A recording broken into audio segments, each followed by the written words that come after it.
Yeah, it's a good question. Yeah, very, very good question.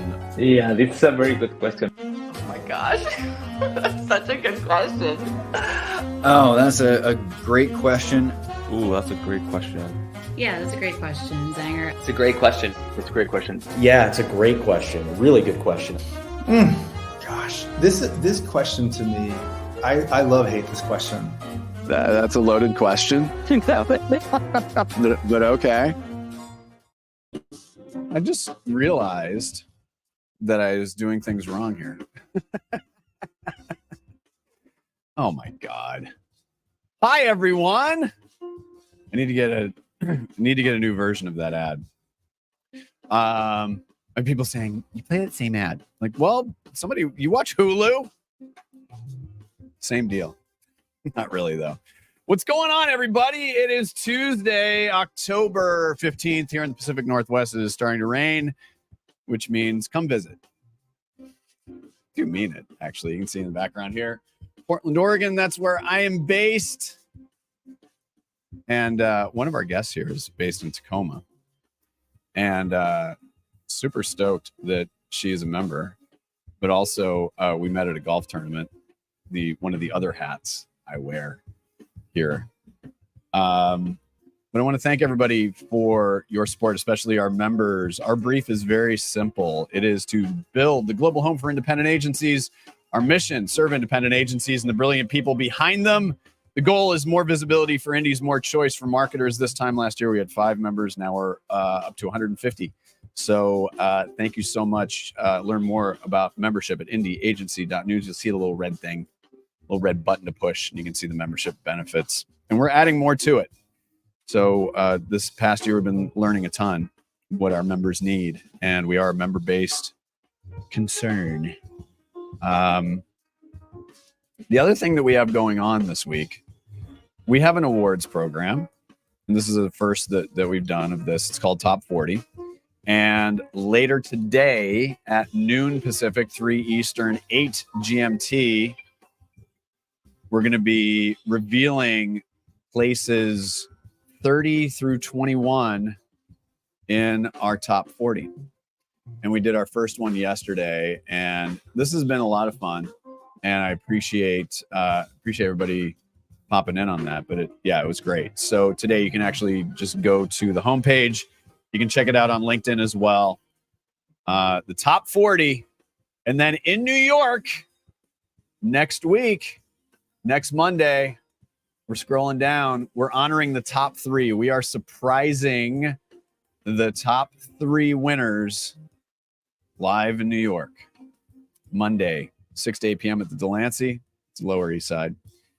And thank you to Avid Exchange for supporting the top 40. The way that we do partnerships here on Indie Agency News is we vet our partners. We ask for 3 references, and then we vet our partners, and then they become preferred partners because we want to make sure that the partnerships that we have are of great benefit to our members and to indie agencies to help them grow their business. So thank you to Avid Exchange. Super stoked to have them on board as well. Today, now, Christine, I'm going to bring you on first because we got to tee this up. You're my buddy from Tacoma. That's true. It's true. PNW people. Yeah, PNW here we are. So, first of all, you're a member. Thank you so much for your support. But when you and I talk, when we first talked, it was, where do you feel you fit in? And I think one of the most important things about Indie Agency News in this community is that we're all bringing something unique that we firmly believe will benefit other indies and by extension, the indie community. and by extension, the marketing community. And you have a very specific approach in what you do. So give us a little bit of a background on the work that you're doing and why it matters to you so much. Sure. Yeah. So we like to say we are the only agency that exclusively serves agencies. So we very much operate like an agency in terms of how we staff, which I know we'll talk about a little bit more today, how we resource, even how we kind of price and scope and do our SOWs. But we only service agencies. So we don't work directly with end brands at all. We work with agencies by giving them small, curated strategy and account teams to help with pitches, all the way up to, let's say, serve as their acting strategy team if they don't have one. And I started this, so I was a solo freelancer for 5 years before having this idea in 2020. And I was really sick of coming in kind of as a solo freelancer and then being expected to do everything. So like as a strategist, do stakeholder interviews, but also present to the CMO and pretend, white label as the agency. And I really thought, okay, well, creatives get the opportunity to work in teams. Why can't account and strategy people do the same? Yeah, true. So here we are. And we've now worked with 50 agencies within North America, including some indie shops that are part of Indie Agency News. And so pretty strong POVs on kind of how to build a mix. And we love other agencies who are open to new ways of doing things, because I think there are some agencies that are still sort of stuck in this idea that everybody must be full-time or somehow. Right. Well, so that's what we call a professional broadcast segue into the topic at hand. Let's bring in our friends. Everybody wave. I'm not going to. And Suzanne, thank you for being a member. I love having you on board. Hopefully we'll see you in New York. We did get a comment. So Top 40 in the Lower East Side is going to be a good show. It's going to be a party. And it's going to be like an official show. So, but we're excited. And I like being in the Lower East Side. But let's start here. The state of talent has been in flux. Now, obviously, look at the color of my hair. I've been around a while. And talent, there are some constants, right? Where it's this idea and that thing of there's so much talent everywhere, but now it is felt as though that there's so much, it's more on steroids because of technology, because of client and brand need, because back in the day, you'd start as a copywriter and you would do one thing. Now, as a copywriter, you're expected to do 20 things. I'm curious about the current state of talent, and that's a jump ball. So whoever wants to raise their hand first, please go ahead and we'll go around. Lindsay, I'm going to make you go. Okay. Well, I unmuted. A really, really interesting time in our industry. And as you mentioned, it was thrown up by the pandemic. But what I'm seeing is an urgent need, seeing and hearing an urgent need to do things differently. I think that's why you're seeing this explosion of small indie shops that are being led by ex-Holdco executives. Right. It felt like at the beginning of this year, there was a new indie shop at least once, twice a month. Right. But then I also think the big shops are rethinking how they need to operate and how they need to staff in order to compete and in order to service clients. So we're seeing clients responding to this changing dynamic. Right. And I think that they're leaning more towards the indies because they get that relationship with the leaders and the partners. Yeah. So, And I think one thing, sorry to interrupt, but one thing that you mentioned was more senior leadership, because if we go back to the cycle of like golden eras of indies, you look at 2004, 2005, that was your 72 and Sunny, your Anomalies. They were acquired by MDC, and then Stagwell came in. Then you had 2008, 2009, and that was mainly out of circumstance because of the economy. But the difference was in 2008 and 2009, you were seeing more lower and mid-level people being laid off, as opposed to now, which you had mentioned, Lindsay, is more senior level people. And so my contention is that, there'll be some M&A. As long as Martin Sorrell's around, there's going to be M&A. But I will say that I think there's more durability and there will be more longevity in this phase and in this era of independent agencies.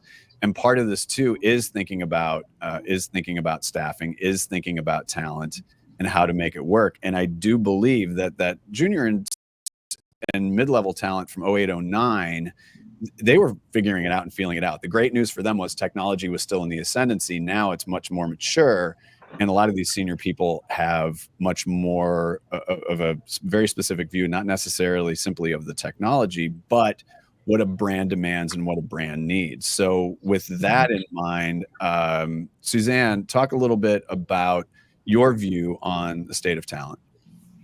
Yeah, I mean, talent is out there. I mean, I think I've seen, to that point, just a lot of, diversity of talent. I think just as much of, people kind of moving more towards this either freelance or perma-freelance approach. I think everyone has really opened arms to that, which has given more opportunities to talent that maybe wasn't necessarily there. I think in terms of, what we're seeing at Atlantic, we just have a vast pool of really, incredible people who are really not just talented, but are just lovely human beings that we get to work with.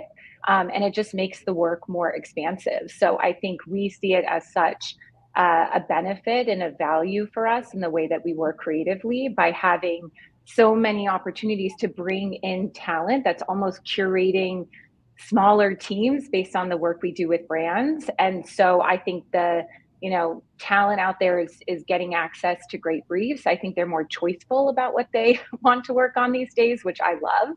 And I think that there's a lot of just, more opportunities, I think, from just a talent viewpoint of where they want to work. Just beyond the agency side, I'm seeing more and more people being kind of excited by different agencies and different briefs and going after different opportunities, which I love to see. I think CVs are now getting much more dynamic. They're not, I think, as like, straight and the same kind of thing. I'm like, don't be fooled by the CV. That's like kind of one of the things we're looking at is interesting.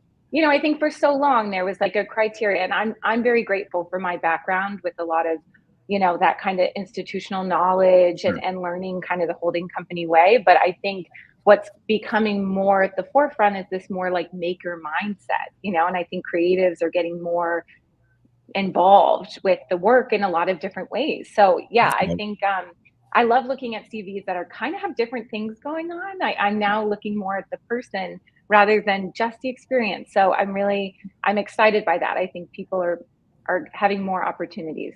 All right, and let's go down to Florida. So I think we're the only ones with German last names.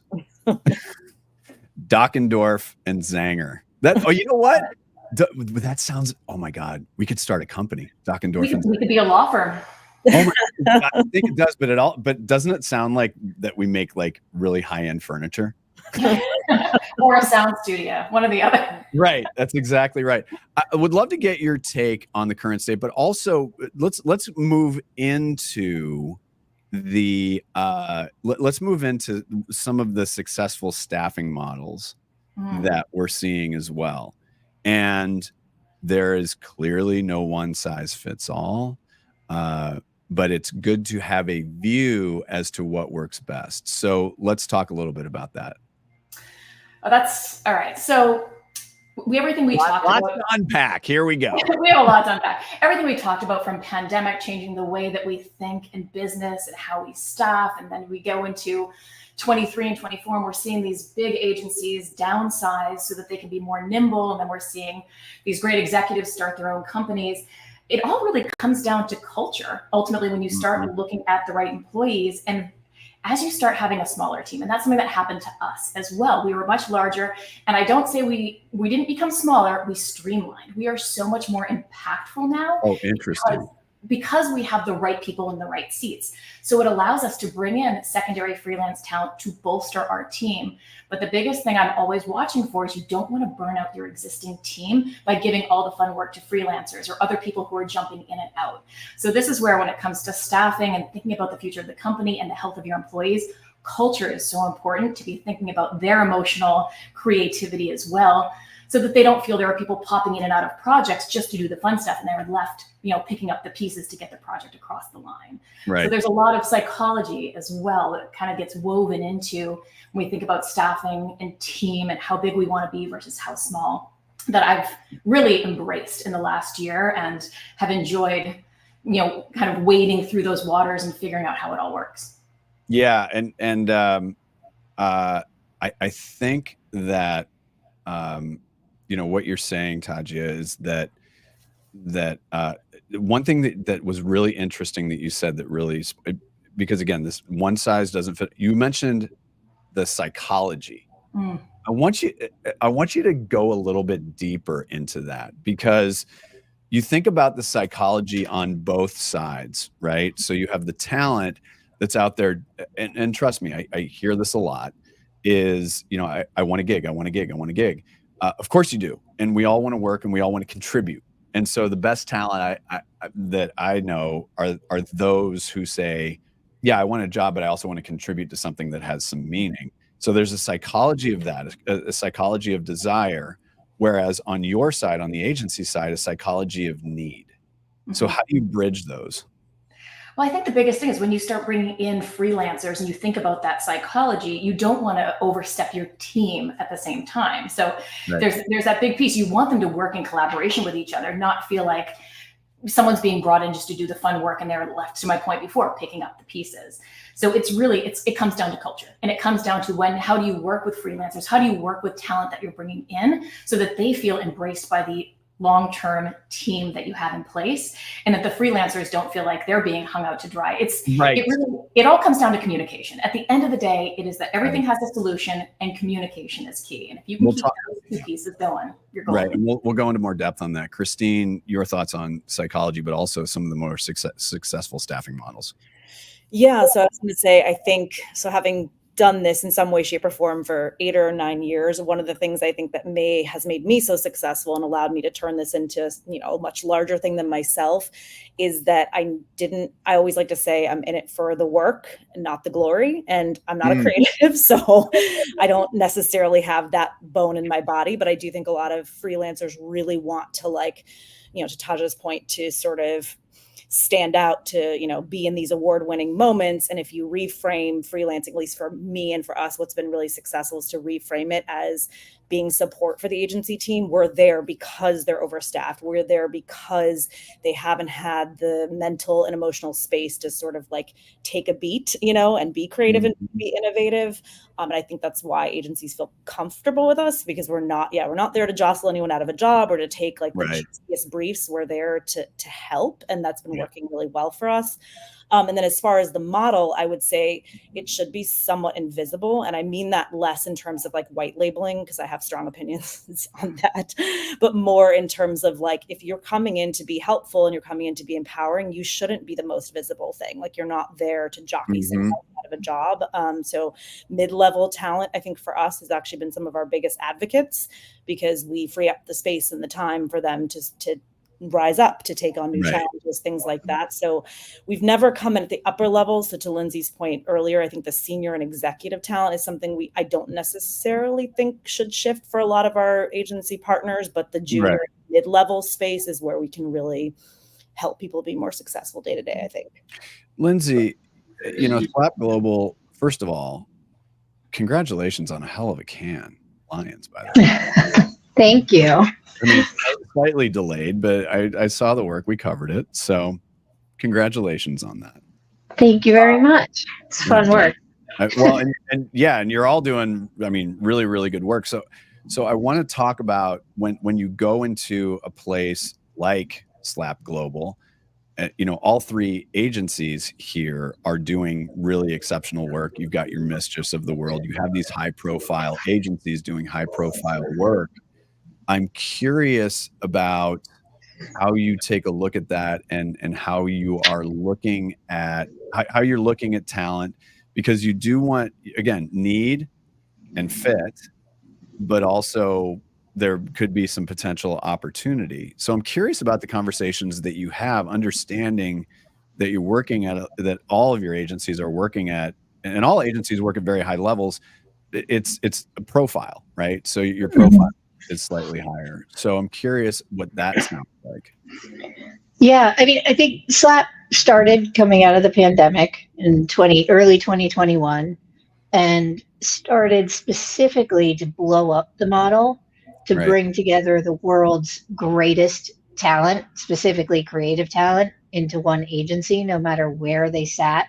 So we like to refer to ourselves as one team, just sat across 3 different continents.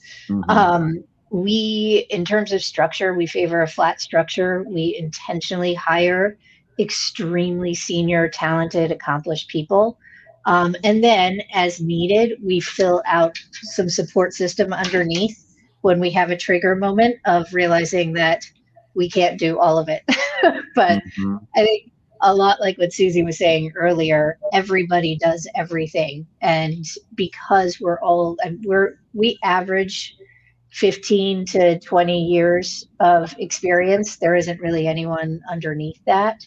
So it allows us to move extremely quickly and stretch and flex across different challenges, because most of us have seen it. And if I haven't seen it, someone else on the team has seen it. So we try and make sure we've got senior people with varying and diverse experience across the board so that we can fill each other's gaps. Right. And that's such a balance, because the model, when you look at a staffing model, it's so dynamic and it can change weekly. Suzanne, I'm curious, because again, you're a newer agency as well. From when you launched Atlantic New York to now, what have you seen in terms of changes of your staffing? How have you tried to stay ahead of that? Because like I said, next week you could say, oh my God, we got to do this. Yeah, don't quote me on this. Maybe ask me again next week and I might have a different answer. Yeah, no, it's fine. Disclaimer, there you go. No, it's, I think what we have found a lot of success doing, which I think is probably fair for the group, is we have our core team, which is our core agency team. And then we almost have our next level or kind of ring around us, which is either freelance, kind of perma freelance people we know really well that we kind of pull into projects a little bit more seamlessly. And then the ring around that is really, kind of our extended team that come in on specific projects. So, I think we found a lot of success almost curating teams based on the creative need. I think what Lindsay was saying, we have a very clear creative vision for the agency. Right. And I think we want that to be complementary of whoever joins our team. And I think, as we were saying earlier, chemistry, of course, we want to make sure it's the right fit, both in terms for them and for us. And they really come in feeling a part of Atlantic. I mean, I get that feedback all the time. They don't feel like they're just dropped on a piece of ice and they sink away. I think for them, they really come in and they feel, we onboard them to the agency, not just the work. And I think that is really important. So I think we found a lot of success in almost when projects come in, we're mirroring that back in the talent we bring to the table. I think the work is stronger and better for it. We actually put a lot of people in front of clients. I think that's really important, just in terms of voices in the room. And we don't shy away from that. I think it is an important part of our makeup, but the work is ultimately the beneficiary of that, as well as the relationship in terms of both with the freelancers we bring in, but also clients. But some of them have been freelance and then they've come full time. So I always think that's a very nice, even just a reflection of that. It Right. is a little bit about that mindset. But we have to do our part to make sure that that is sustainable. Right. And Taja, I want to talk about, in how long have you been at the agency? I've owned it for 20 years. Yeah, that's what I thought. Let's say that I knew it was longer than a year. It's just a little time. That part I did know.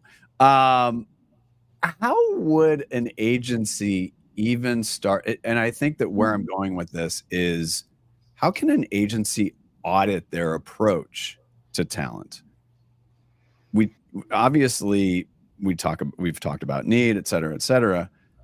Let's say it doesn't matter if you're a new agency or if you've been around for a while, but especially agencies that have been around for a while. How would you audit your processes and the way you consider navigating talent? How do you even start? Oh, well, I mean, it's been 20 years of navigating talent, and I started off as a designer. So initially, I'm a designer by trade. So my agency was really started with creative at the core. And then as we grew, it was really looking for other creatives that shared that same solution-oriented approach that I had, and creating teams of high functioning creatives who could present, who could be strategists, who could build beautiful creative and take it all the way to the end. So when I start thinking about those that I brought on the agency, I really looked for people who had similar mindsets as mine from a culture standpoint, but could bring things to the table that maybe I wasn't as strong in. And throughout my process, the last 20 years, it's always been assessing that. Who do we need? Where are the holes? And it's never about filling a role. It's about looking at kind of unpacking the agency and everyone who's there, moving people around into roles that they might be better suited at, and then looking at it very holistically and thinking, all right, what do we really need? We don't just need to hire for this X, title. We really need someone who can do X, Y, and Z, because that's going to strengthen us in the end. And I'm one for change. So I audit things constantly. It's like, how can we improve? How can we be better? I think it's a gift that I didn't get an MBA, that I really kind of approach everything from a creative solution-oriented mindset, because I've learned so much. And I mean, again, I started as a freelancer, and then I started my company, and then I got clients. So when I have employees who tell me I want to go off on my own, I support them. And and this is one thing that I think it has really been important to me, is that when an employee leaves, it's not personal. I just hope that I've been able to give them the tools to be super successful in their next role. And for me, that's a win. Right. Bonus question for you. What for Taja? The agency is based in Portland, Maine, right? Technically.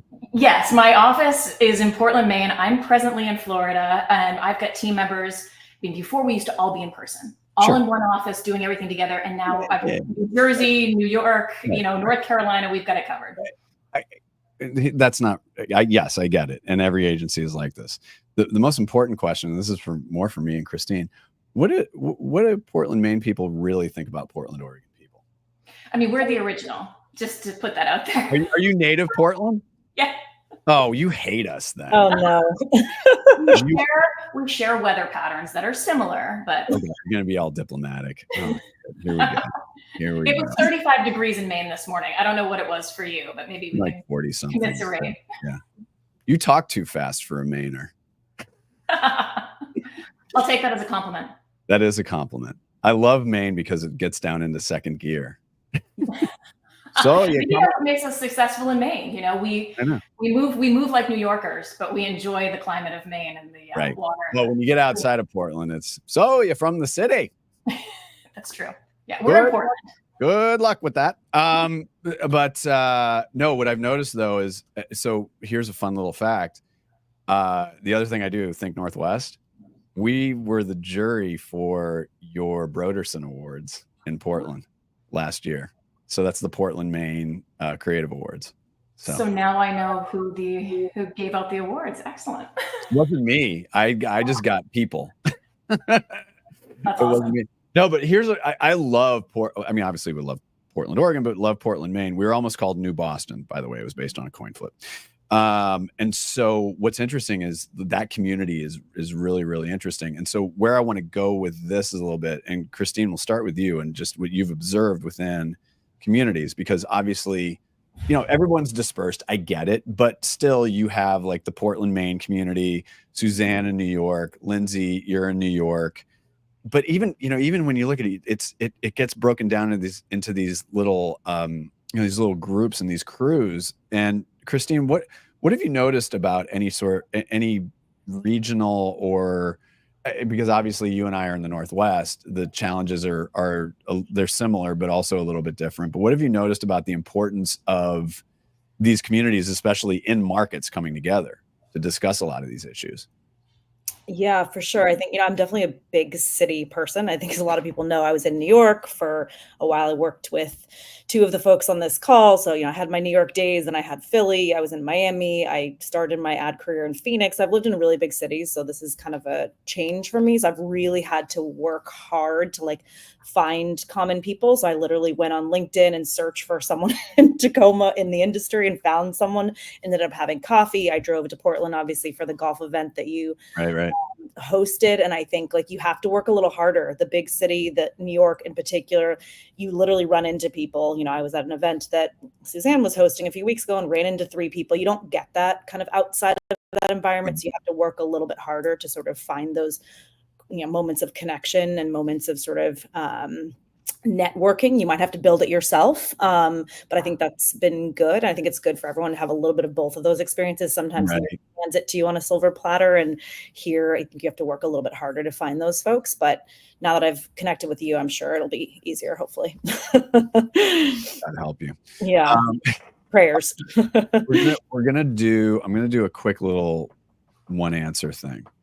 Let's give me one do and one don't around talent. And then the third thing I ask is, what's the best way to communicate to freelancers? So a do, a don't, the best way to communicate. Suzanne, you're laughing, so I'm going to make you go first. Oh man. Okay. I love this. Yeah. I would say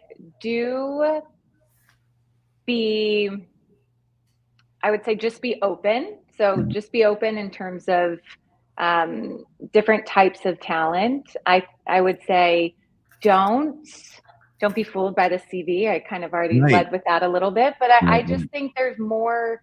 I've been so not even surprised. I've just found a lot of joy in finding where people have strengths and where they can go and being part of that with them. And then I think communicating with freelancers, I mean, I always get to know them first, even though it's a process. Like, I don't leave it to email. It's not, here's the need, here's the seat, here's what I need. We have a conversation about it.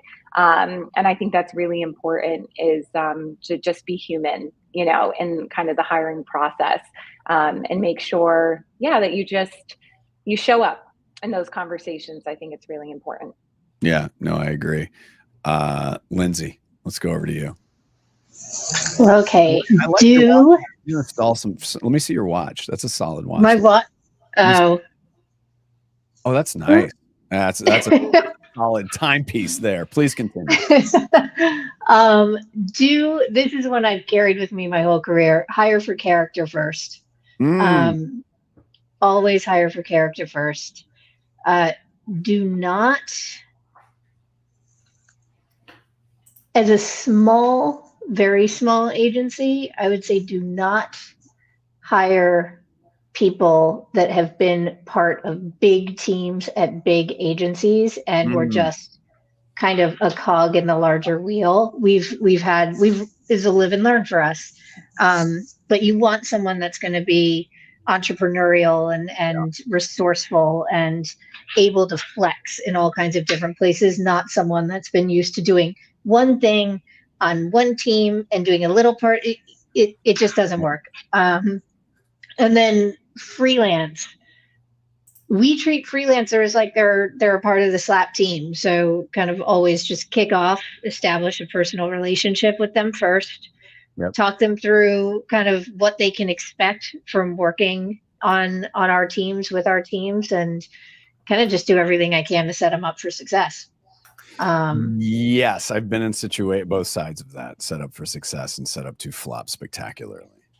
And I think everybody has. Taja, your do, don't, and communication to freelancers. Yeah, my do is ask questions and do your homework. I think we've all kind of touched on that. You know, I've been fooled once, and now I know what questions to ask. And the CV does not matter. It's to your point. I think it was Lindsay. It's personality based. Don't hold on to people that aren't the right fit. I've tried to cram a square peg into a round hole. It does not work, and the team ends up suffering. So being able to call a spade is incredibly important. And honestly, I think we've all said this: bring freelancers into your culture. You're not trying to keep them on the outside. You want them to be part of the team, part of the family, and that's how you're going to do your best work. That's where communication is going to come from: is having your teams not feel despondent to each other, having them feel like they're one.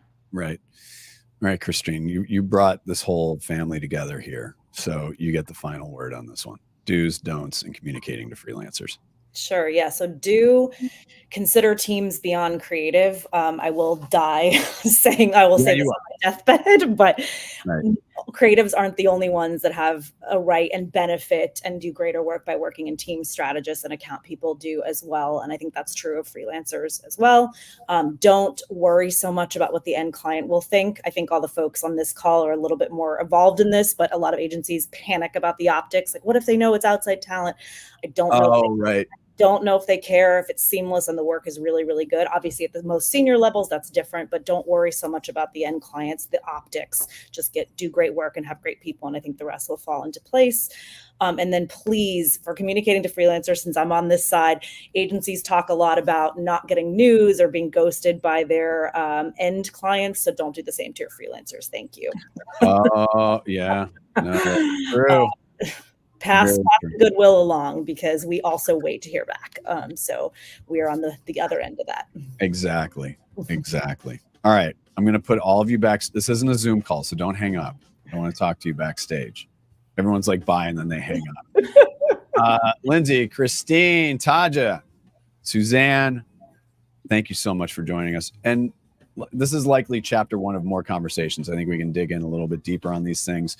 As we tell our members, you are welcome to share your opinion. So if you have an op-ed, we're happy to take a look at it as well. And also, if you're a member and you have an op-ed and you want to pitch it to a big publication like an Adweek and Ad Age, we'll help you look at it. That's part of the membership as well. Go to indieagency.news and you'll learn more about that. All right, I'm going to put you 4 backstage as I once again shill for Indie Agency News Top 40. We are honoring 30 through 21 today at noon Pacific, 3 Eastern, 8 GMT.